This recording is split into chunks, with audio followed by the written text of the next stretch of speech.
And if you are shopping for a car, the lack of inventory during the pandemic drove up prices. But there are some strategies for finding a car now in your price range. Consumer reporter John Matteries looks at ways to save so you don't waste your money.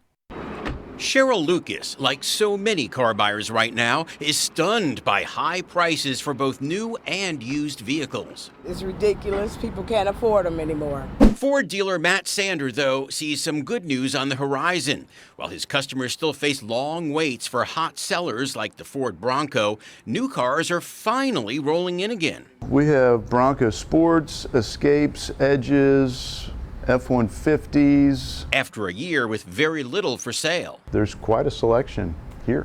1 year ago, many new car showrooms were empty. That in turn sent buyers outside to the used car lot, causing prices to spike on those used cars. Now, though, as inventory starts to come back in, the pricing pressure is easing on the used models. According to the automotive site iSeeCars, used car prices have improved slightly since January, but only slightly. The average gently used vehicle costs just 1% less than the new model. Analyst Carl Brower says the difference should normally be closer to 20%. Just to get that car right now, I'll take a used one more expensive than a brand new one because the new ones aren't around and the used one's sitting right there. So what can you do? Carl says hold off a little longer if you can. Continue to invest in your current car. Look beyond your local market for cars and always look up the price of the new version before paying extra for a used model. But the trick is to find the new one that's even available, or this whole thing wouldn't exist if the new ones were widely available. Dealer Matt Sander is hoping he'll soon have more new cars on his showroom floor,